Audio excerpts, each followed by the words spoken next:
It took just 33 seconds to cut short the lives of teenagers Max Dixon and Mason Rist, two good friends heading out on a Saturday night. They just had a real special bond. They've just grown up through the years. It was nice to see. They brought the best out of each other. You know, I think Mason used to calm Max down and Max used to bring Mason out of his shell. So it was a nice friendship. Bristol, England, where Hartcliffe and Knowle West are among the city's most deprived neighborhoods. Underfunding means there's very little for young people to do, and that's led to turf wars, so-called postcode rivalries, and knife crime. One such incident occurred in January 2024, leading to heartbreaking consequences. 16-year-old Max Dixon and Mason Rist, just 15, had known each other since nursery. On a cold Saturday night last January, they headed out to get a pizza. They were then hunted down in a horrifying case of mistaken identity. A group armed with a baseball bat and knives, one described as more like a sword, set upon them. Me and my partner Trevor, we were up in bed. The next minute there was a car pulled up outside my house and was shouting up out at my windows that Max has been stabbed. And I said, no, he's not. I said, he's in bed.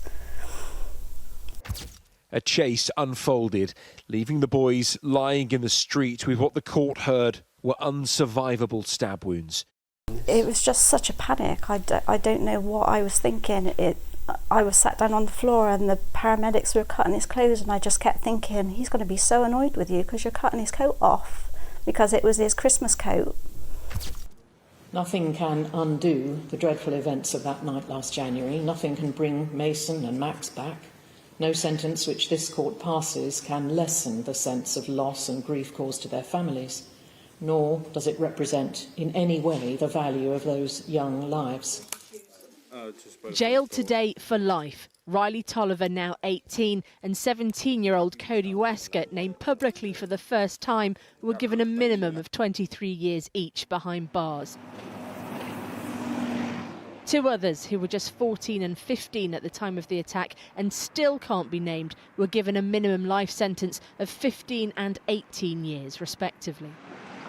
During the case, details of some of their childhoods were revealed. Bleak, desolate, lacking food, schooling, care or love. The murder of Mason Rist and Max Dixon left the people of Knowle West in shock and their families devastated. Max Dixon was an only son, and he leaves behind his mother and 3 sisters. Max's mom, Leanne Ekland, speaks fondly of her boy as she tries her best to keep her emotions at bay. He would be hyper. He's just full of fun. Yeah. He's always joking about. Yeah. He was definitely a joker of the pack. He was fun-loving, and overall he was respectful, kind, loving. He's just a lovely boy, very nice boy. Besides being smart in school, Max was an athlete. He was also likable and sociable. Just a regular teenage boy from a loving home. So in school he used to love maths. He was really good at maths. He loved any sport, so PE he enjoyed. He loved food technology, so he was more of a hands-on.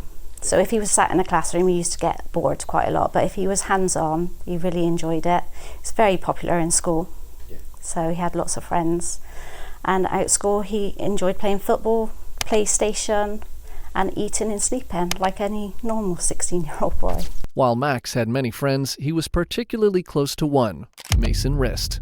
They'd known each other their whole lives, and despite having very different personalities, they developed a unique friendship. So obviously they went together at school from nursery up to infant school, junior school, and then up to secondary school.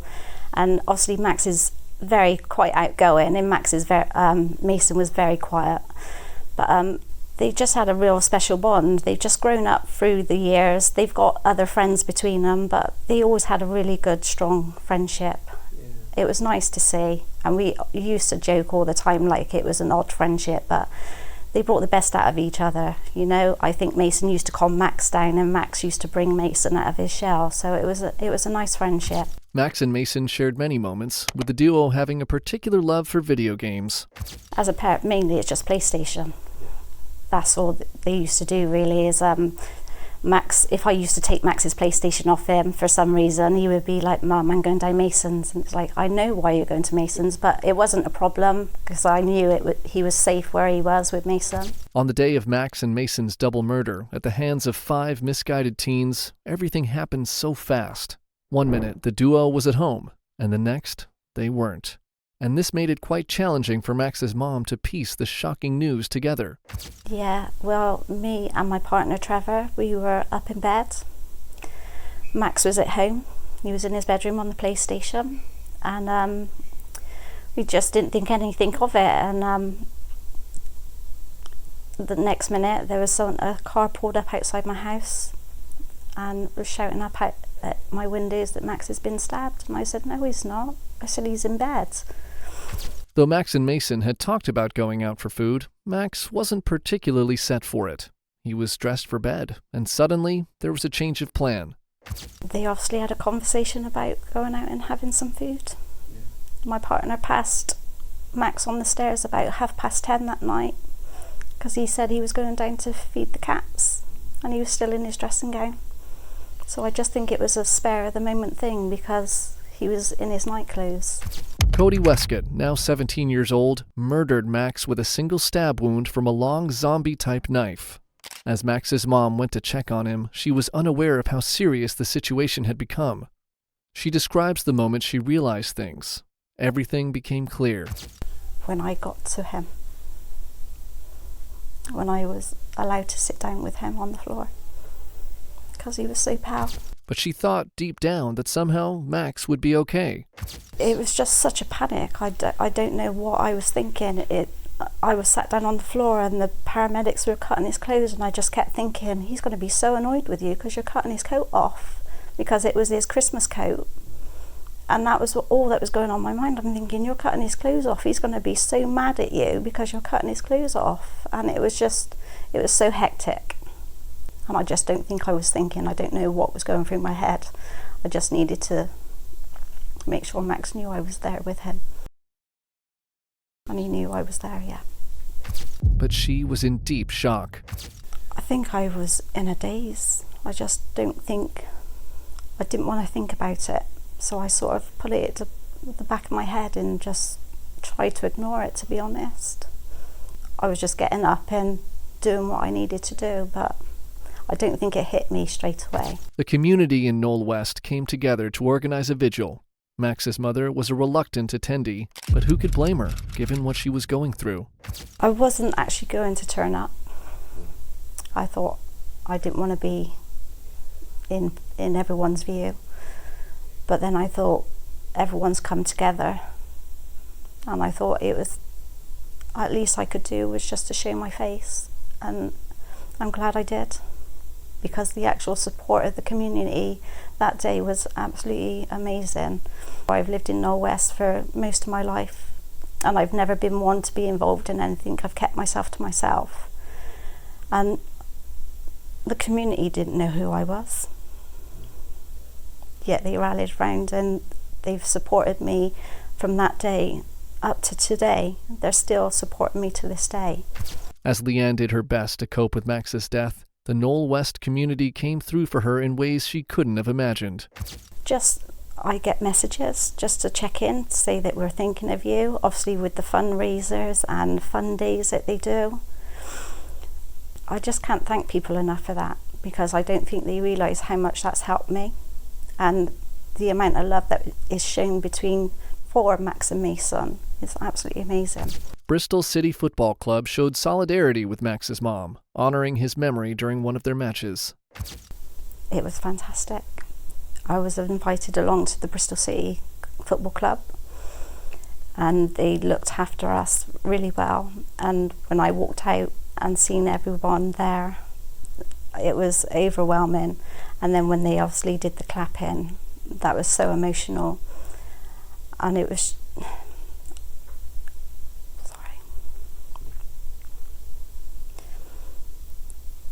I just knew then that this was not a normal case. Within an hour of Max and Mason's murders, Avon and Somerset Police had linked the getaway car to 45-year-old Anthony Snook. Together with a group of 4 teenagers, Snook had driven his Audi Q2 to Ilminster Avenue to avenge an earlier attack. 3 individuals had gone to a Hartcliffe home and stoned it, hitting a woman and leaving her bleeding. Snook and his gang were out for blood, only to end up doing the worst to an innocent pair of teens. Obviously, in the beginning, I had no idea why they were targeted. Absolutely had none. And then obviously when I was told, that's hard. It's hard to comprehend, because there's no reason for Max and Mason not to be here today. They didn't do anything wrong. And sadly, they lost their lives. Hartcliffe and Knowle West have had generational grievances and deep rivalries for a long time, but conflicts used to be resolved in a completely different way. Well, I've always known about it. Even when I've grown up, I've known about it, but it's always, if Hartcliffe and Knowle Westers had a fight, it would be fist fight, and then that would be it. They would walk away. There was no other problem. But obviously now they're using knives and weapons, and yeah, I don't understand it. I don't understand why. The attack on Max and Mason was as cowardly as they get. Here, a gang of 5, armed to the teeth with baseball bats and knives, attack a pair of unarmed teenagers. What's perhaps even worse, there's an adult there, Anthony Snook. He does nothing to stop the younger guys carrying out their warped revenge mission. When I see Max and Mason on the CCTV, when I see them meet up with each other, I just look at him and I could see him smiling. And what's sad is those boys don't know what's going to happen to them. They have no idea what's going to happen to them when they walk out that gate. They went out to get some food and they wouldn't have had a clue what was going on. They must have been petrified. Well, he could have stopped it. And I do believe that those 2 boys would be alive today if it wasn't for his actions that night. So I do think that he's the main culprit. He may not have used a weapon, but he was the one that facilitated Max and Mason's murder. The 4 teens behind the brazen attack were later identified as Riley Tolliver, 18, Cody Westcott, 17, and 2 other teenagers now aged 15 and 16. They're all younger than my children. And I don't understand what was going through their mind to think that was okay. And to go there and think that carrying those sort of weapons, that they weren't going to cause serious harm. You know, it's okay saying that they went to scare them. You didn't need to take a knife with you. The trial for the gang involved in the murders of Mason and Max began on October 7, 2024. The jury retired to consider their verdicts on November 13, 2024, and by November 19, 2024, 5 individuals were convicted of murder. They were sentenced on December 19, 2024, when they received life sentences for their roles in the tragic incident. Max's mom, completely broken, summoned the strength and courage to sit through the trial. I don't think any family should have to go through that sort of process. It was very difficult to listen to. But as Max's mum, I wanted to hear everything, and I wanted to have questions answered, and I wanted to know what my boy went through for the last minutes of his life. You know, and it was the hardest thing I've ever had to do. But it's the only thing I can do for Max, was just to sit through it and know what he went through. The getaway driver, Snook, was named as a suspect along with Riley. Westcott, now 17, was named after a judge lifted an order banning his name from being published.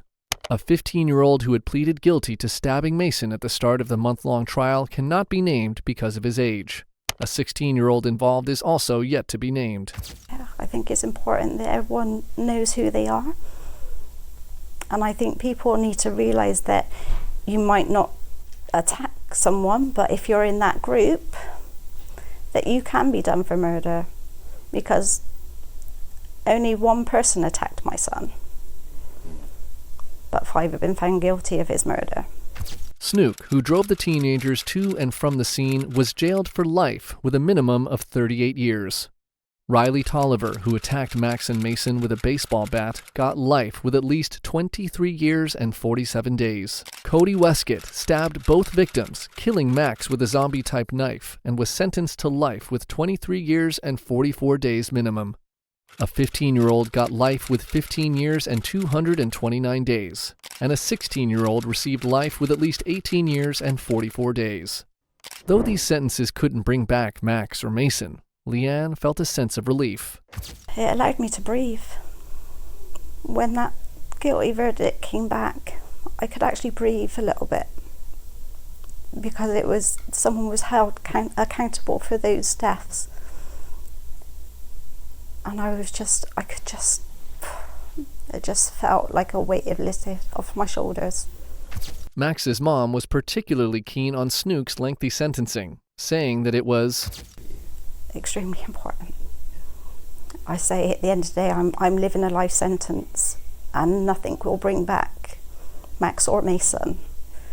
But to know that he's going to spend probably the rest of his life behind bars, that's where he belongs. Max's mom was particularly keen on Snook's lengthy sentencing, saying that it was extremely important. Max's mom reflects on the heartbreaking loss of her son and her struggle to understand the culture that led to his death. She speaks about how things have changed since her own youth, when fights were settled with fists instead of weapons. I've always brought Max up to respect anybody. They treat you how you treat them, etc. I just think, I don't understand the gang culture. I never have. But then, back in my day, it used to be a fist fight, and that's fine. You can walk away from that. But when you're carrying weapons, what outcome are you expecting? I really don't know what you're trying to prove, because I always said that night they didn't even give those two boys a chance to fight back. You know, they didn't even give them a chance to say we had nothing to do with it. They basically went straight to him and attacked him. And I think they were looking for anybody that night. And unfortunately, it happened to be my son and Mason. Leanne Ekland shares her thoughts on what could be done to tackle the growing issue of knife crime. For her, education plays a crucial role, not just in schools, but also at home. She believes young people need to learn about the devastating consequences of carrying and using knives. Education. I think that's the main thing. I think education in schools should be taught about joint enterprise. I think they need to explain the aftermath of using a knife and the ripple effect that it causes. I think it starts at home with your parents, because I think there's a lot of parents out there that know what their children are getting up to. They know what they're carrying. And I think, obviously, it starts at home. As Leanne longs for change, she opens up about the profound and lasting impact of Max's death on her family. She tells us how she feels comforted by Max's belongings in the house, yet constantly reminded of his absence. I think my girls struggle.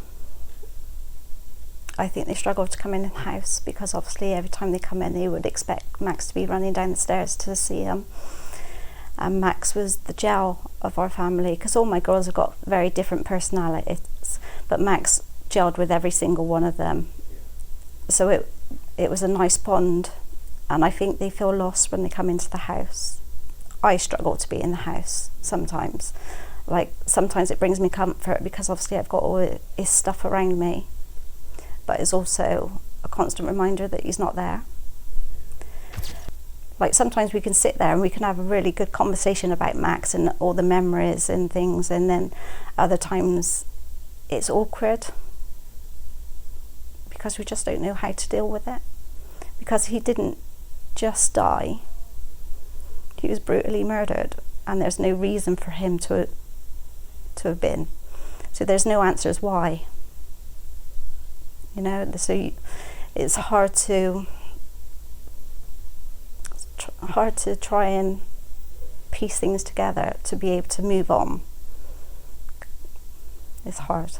Yeah. Leanne's message to parents is simple yet powerful. Stay vigilant and involved in your child's life. Her rules, which Max didn't always appreciate, were rooted in love and a desire to keep him safe. Just check them before they go out. I know kids are very secretive. Like, obviously we all know what teenagers are like. I used to be a teenager myself. So I just think they need to be a bit more careful, a bit more aware. Make sure you know where they are. Max didn't always like my rules. And I always had times for him to be in, and it was always, can I stay out a bit late? And it's like, no, because I felt safe with him at home. Because I know what's going on around me, and everything that I did for Max is what I tried to protect him from. Leanne shares her approach to coping with the anger and pain caused by the people responsible for her son's death. She admits that she tries not to focus on them, choosing instead to keep her love for Max at the forefront. She hopes that one day, those responsible will understand the true consequences of their actions. I try not to think about them, because it takes away my love for Max. So I try not to focus on them because I don't want to be angry. So I always put Max in front of everything, so I concentrate more on Max than I do them. I think they've got to live with what they've done for the rest of their life. And I hope one day they would understand what they've done wrong and have a little bit of remorse. The local community have offered Leanne and her family overwhelming support. The loss of 2 innocent boys struck a chord, highlighting the need for action against the city's escalating knife crime. Because I think they want change. And I think they were shocked because these were 2 innocent boys that didn't do anything wrong. And I think that it's just getting out of control, and we need to make a stand now, because we don't want this to happen again. Knife crime, being able to get hold of these weapons is not like a knife out of a drawer, and it's not even a knife, it's a sword. And what outcome do you expect when you use something like that? I don't understand it. Max's murder shattered the lives of many. Leanne described the devastating impact on her family, highlighting how Max was the glue that held them together. While others might say time will heal, Leanne doesn't believe life will ever be the same without him. They've taken my heart. And I know I love my girls deeply, but they've also took my son. And I now need to repair my life without him. And everyone says that it will get better, but I don't think it will, because he was a massive part of our family. And I don't want to move on,